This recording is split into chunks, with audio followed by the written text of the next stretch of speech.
ମଣିଷର ଇଚ୍ଛା କେବେ ପୂରଣ ହୁଏନି। ହ୍ୟୁମାନ୍ ୱାଣ୍ଟସ୍ ଆର୍ ଅନଲିମିଟେଡ୍ ଅର୍ ଅନକାଉଣ୍ଟେବଲ୍। ମଣିଷର ଚାହିଦା ଯେତିକି ଅଛି ସେ କେବେ ପୂରଣ ହୁଏ ନାହିଁ। ପୁଣି କଥାରେ କୁହାଯାଏ, ଆବଶ୍ୟକତା ହିଁ ଉଦ୍ଭାବନର ଜନନୀ, ଅଭାବ ହିଁ ଉଦ୍ଭାବନର ଜନନୀ। ଏହାର ତାତ୍ପର୍ଯ୍ୟ କେତେ? ମଣିଷ ଯେତେବେଳେ ବଣ ଜଙ୍ଗଲରେ ଏଣେତେଣେ ବୁଲି ବୁଲି ଜୀବନଯାପନ କରୁଥିଲା, ଠିକ୍ ସେହି ସମୟରେ ସେ ଗଛର ବକଳ ଏବଂ ଡାଳପତ୍ର ପିନ୍ଧି ଜୀବନଯାପନ କରୁଥିଲା। ଗୋଟିଏ ସ୍ଥାନରୁ ଅନ୍ୟ ସ୍ଥାନକୁ ଯିବା ପାଇଁ ହେଲେ ସେ ପାଦରେ ଚାଲି ଚାଲି ଯାଉଥିଲା। କାଳକ୍ରମେ ସେ ଶିଖିଲା ଏବଂ ପଶୁର ସାହାଯ୍ୟ ନେଲା, ପରେ ଚକର ଉଦ୍ଭାବନ କଲା। ତାପରେ ସେ ଅତ୍ୟଧିକ ଜ୍ଞାନୀ ଏବଂ ବୁଦ୍ଧି ପାଇବା ଫଳରେ ସେ ଚକର ବ୍ୟବହାର କଲା ଏବଂ ଆଧୁନିକ ଯୁଗରେ ଉପନୀତ ହୋଇଛି।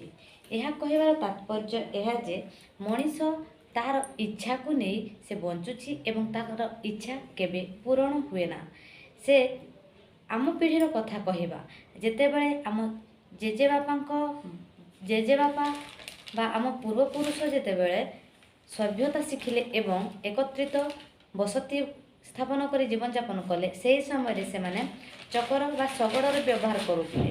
ପରେ ସାଇକେଲର ଉଦ୍ଭାବନ କଲେ, ଆଉ ଟିକେ ସମୟରେ ବାଇକ୍ର ଉଦ୍ଭାବନ କଲେ, ତାପରେ ଲକ୍ଜରିୟସ୍ ବାଇକ୍, ତାପରେ କାର୍, ଲକ୍ଜରିୟସ୍ କାର୍, ତାପରେ ବସ୍, ତାପରେ ଏରୋପ୍ଲେନ୍, ପ୍ଲେନ୍, ରେଳଗାଡ଼ି, ଏମିତି ସେମାନେ ଉଦ୍ଭାବନ କଲେ। ଏହା ମଧ୍ୟ ଭେରାଇଟି ହେଇଛି, ଲକ୍ଜରିୟସ୍ ଏବଂ ପର୍ସନାଲ୍। ତ କହିବାର ଉଦ୍ଦେଶ୍ୟ ହେଉଛି, ଯେତେବେଳେ ଧରି ନିଆଯାଉ 1947 ମସିହାର କଥା କହିବା ଏବଂ 2023 ମସିହାର କଥା ଯଦି ଆମେ ପାତର ଅନ୍ତର ଆଲୋଚନା କରିବା, ତାହେଲେ ଆମେ ଭଲ ଭାବରେ ବୁଝିପାରିବା। ଯେମିତି କୁହାଯାଏ, ପ୍ରଥମତଃ ଗୋଟିଏ ଜିନିଷ ଧ୍ୟାନ ଦେବେ, 1947 ବା 1947ରେ ମୁସଲିମମାନଙ୍କୁ, ଯେଉଁମାନଙ୍କୁ ସଂଖ୍ୟାଲଘୁ କୁହାଯାଉଥିଲା, କ'ଣ କହିଥିଲା? ସଂଖ୍ୟାଲଘୁ କୁହାଯାଉଥିଲା।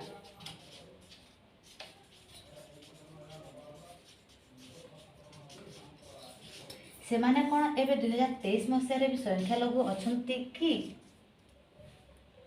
ତାପରେ ସେଇ 1947 ମସିହା ସମୟରେ ଯେଉଁ ଗ୍ୟାସ୍ ସିଲିଣ୍ଡର କଥାକୁ ଆମେ 500 ହିସାବରେ ଧରି ନେବା, ତାହେଲେ ଏବେ 2023 ମସିହାରେ ସେହି 500 ରହିବ କି?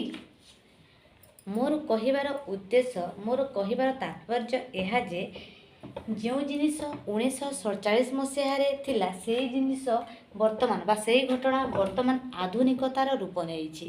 ମୋ କହିବାର ଉଦ୍ଦେଶ୍ୟ ହେଉଛି, ସଂଖ୍ୟାଲଘୁ ବର୍ତ୍ତମାନ ସଂଖ୍ୟାଲଘୁ ନାହାନ୍ତି, ସେମାନେ ହିନ୍ଦୁମାନଙ୍କ ସହିତ ହେଇଗଲେଣି 50-50।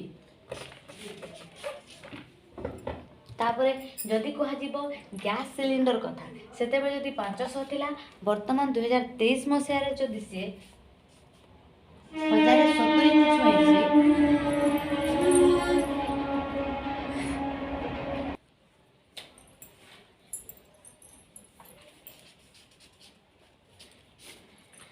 ଯଦି ଆମେ ଏହାର ଆହୁରି ଅନ୍ତରକୁ ଯିବା ବା ଆହୁରି ଭିତରକୁ ଗଭୀରକୁ ଯିବା, ତାହେଲେ ବହୁତ କଥା ବୁଝି ହେବ। ଏହି ସମୟରେ ଏଇ ଯେଉଁ ଗ୍ୟାସ୍ କଥା ହେଉଛି, ଏହି ସମୟରେ ଉପଭୋକ୍ତା ବା ଖାଉଟି ଥିଲେ, ଖାଉଟି ସଂଖ୍ୟା ଥିଲା 200, ଆଉ ବର୍ତ୍ତମାନ ହେଇଯାଇଛି ଖାଉଟି ସଂଖ୍ୟା 2000। ଏଇଟା ହେଉଛି ଏକ୍ଜାମ୍ପଲ୍। ଯେତେବେଳେ ଖାଉଟି ସଂଖ୍ୟା 200 ଥିଲେ, ସେହି ସମୟରେ ଗ୍ୟାସ୍ର ମୂଲ୍ୟ ଥିଲା 500, ଆଉ ଯେତେବେଳେ ଖାଉଟି ସଂଖ୍ୟା 2000 ହେଇଗଲା, ସେହି ସମୟରେ ଗ୍ୟାସ୍ର ମୂଲ୍ୟ ହେଇଯାଉଛି 1070। କାହିଁକି? ଆମେମାନେ ସାଧାରଣ ଗଣିତ ହିସାବ ଜାଣିଛେ, ଯେତେବେଳେ ମହଜୁଦ ଜିନିଷର ପରିମାଣ କମ୍ ଥାଏ ଏବଂ ଚାହିଦା ଅଧିକ ଥିଲେ ଦର ବୃଦ୍ଧି ହୁଏ। କ'ଣ ନା, ଜିନିଷ ସଂଖ୍ୟା କମ୍ ଏବଂ ଆବଶ୍ୟକତା ବା ଚାହିଦା ଯଦି ବେଶୀ ହୁଏ, ତାହେଲେ ଦର ବୃଦ୍ଧି ପାଇଥାଏ। ଠିକ୍ ସେମିତି ଆମର ଲିମିଟେଡ୍ ଗ୍ୟାସ୍ ଅଛି, ଆଉ କନଜ୍ୟୁମର ବା କଷ୍ଟମର ସଂଖ୍ୟା ବଢ଼ିଗଲେ, ତେଣୁକରି ଆମର କ'ଣ ହେବ ନା, ତାର ଦର ବଢ଼ିବ। 1 ନମ୍ବର ପଏଣ୍ଟ ଗଲା। ଦ୍ୱିତୀୟ ନମ୍ବର ପଏଣ୍ଟ ଆମେ ଆଲୋଚନା କରିବା। ତାପରେ ଏଇ ଯେଉଁ ଦର ବଢ଼ିବା, ସବୁ ଜିନିଷ ବଢ଼ୁଛି, ଗ୍ୟାସ୍ର ଦର ବଢ଼ିଲା, ସେଇଟା କିଛି ମ୍ୟାଟର ନୁହେଁ।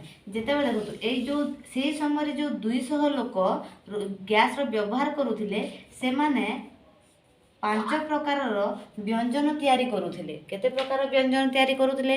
ପାଞ୍ଚ ପ୍ରକାରର ବ୍ୟଞ୍ଜନ ବ୍ୟବହାର କରୁଥିଲେ। ଗ୍ୟାସର ଦର ଯେତେବେଳେ 500 ଟଙ୍କା ଥିଲା, କିନ୍ତୁ ଯେତେବେଳେ ସେମାନଙ୍କର ଏବେ 1070 ହେଇଯାଇଛି, ସେହି ସମୟରେ ସେମାନଙ୍କୁ ପାଞ୍ଚ ପ୍ରକାର ଦ୍ରବ୍ୟ ବା ବ୍ୟଞ୍ଜନ ଖାଇବା ପାଇଁ କଷ୍ଟ ହେଉଛି, ତେଣୁ ଅସୁବିଧା ସେମାନଙ୍କୁ ହେଉଛି। ଆଚ୍ଛା, ଆମେ କହିଲେ ଆମ ପାଖରେ ଗ୍ୟାସ୍ ନଥିଲା, ଏବେ ଗ୍ୟାସ୍ ପାଉଛେ, ଅସୁବିଧା କିଛି ଅଛି? କିଛି ନାହିଁ।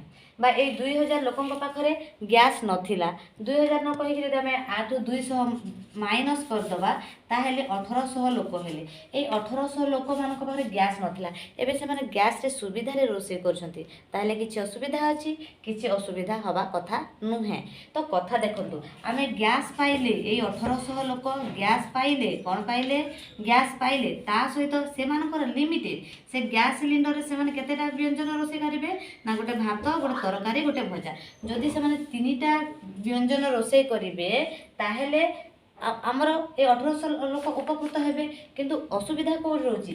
ଏଇ ଯେଉଁ 200 ଲୋକ 5 ପ୍ରକାର ବ୍ୟଞ୍ଜନ ରୋଷେଇ କରିବାରୁ ବଞ୍ଚିତ ହେଇ ସେମାନଙ୍କର ବ୍ୟଞ୍ଜନ ସଂଖ୍ୟା ଯେତେବେଳେ 3 ପଳେଇ ଆସିଲା, ସେମାନଙ୍କୁ କଷ୍ଟ ହେଉଛି। ଆମେ 3 ଖାଉଥିଲେ, 3 ଖାଉଛେ, ଆମର କିଛି ଅସୁବିଧା ନାହିଁ।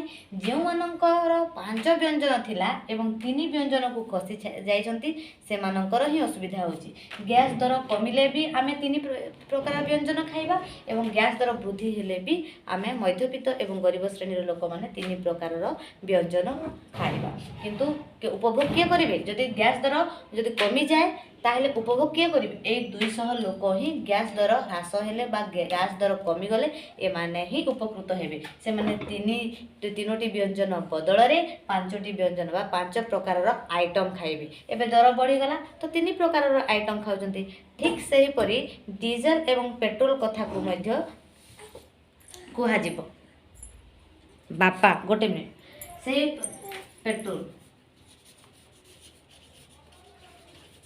ପେଟ୍ରୋଲକୁ କାହିଁକି ନେବା? ନା ସେହି ସମୟରେ ଆମେ ଧନୀ ଲୋକମାନେ, ରିଚ୍ ଲୋକମାନେ ସେ ପେଟ୍ରୋଲ ବ୍ୟବହାର କରନ୍ତି। 200 ଲୋକ ଯଦି ବ୍ୟବହାର କରନ୍ତି, ବର୍ତ୍ତମାନ ଆମେ 2000 ଲୋକ ବ୍ୟବହାର କରୁଛେ। ଏଇ 200 ଲୋକ ସେମାନେ ଦିନକୁ 10 ଥର ବ୍ୟବହାର କରନ୍ତି।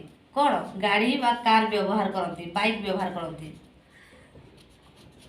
ଆମେ ଏଇ 2000 ଲୋକରୁ 200 ଯଦି ମାଇନସ୍ କରିବା, ସେଇ 1800। ଏମାନେ କ'ଣ କରେ? ନା କେବେ କେବେ, ଟାଇମ୍ ଟୁ ଟାଇମ୍, କେବେ କେବେ ବ୍ୟବହାର କରେ। ତାହେଲେ କାହାକୁ ଫରକ ପଡ଼ିବ? ଆମେ ମାସକୁ ଥରେ ବ୍ୟବହାର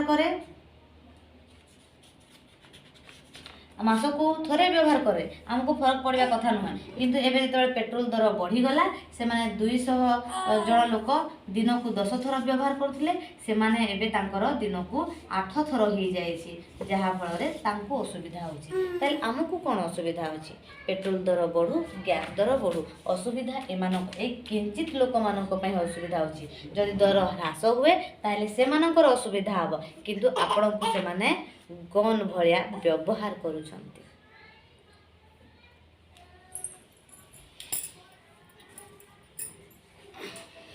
ପାଠ ବୁଝି ହେଲା? ଥ୍ୟାଙ୍କ ୟୁ ବାପା।